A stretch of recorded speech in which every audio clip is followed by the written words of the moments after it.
आज कहाँ है? शिक्षा का उद्देश्य था चरित्रवान नागरिक पैदा करना, लेकिन आज सबसे ज्यादा गिरावट यदि किसी चीज में आई है तो वो किस में आई है? चरित्रता में आई है।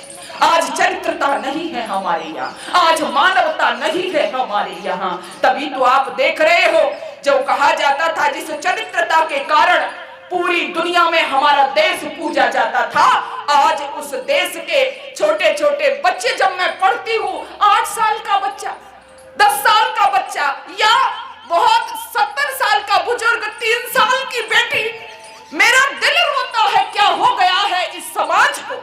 आज चरित्रहीनता के उस चौराहे पर आकर के हम खड़े हो गए हैं, वहां पर खड़े हैं हम जहां ये शर्म लगती है हमको कहने में कि ये वही देश है जिस देश के विषय में हिमालय की चोटी से घोषणा की थी, एतद् देश प्रसूतस्य सका सादग्र जन्मना स्वं स्वं चरित्रेण शिक्षेण पृथिव्या सर्वमानवः।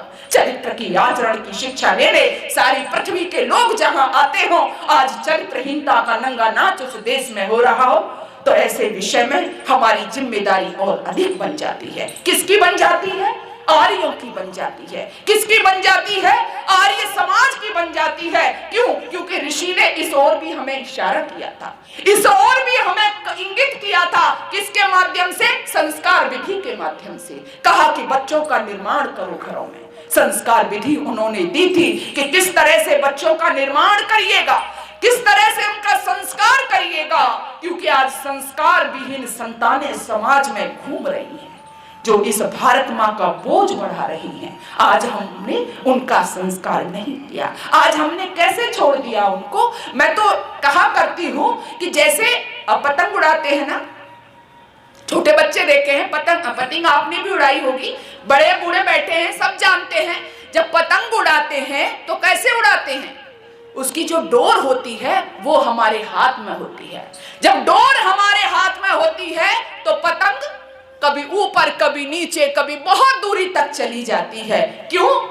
क्योंकि डोर हमारे हाथ में है, हम स्वतंत्र रहते, हमको कोई डर नहीं रहता, क्योंकि डोर हमारे हाथ में। हम जहां चाहे पतंग को छोड़ देते हैं, चली जाती है वो, लेकिन जैसे ही डोर हमारे हाथ से कट जाती है तो पतंग कहाँ जाती है? कहाँ जाती है?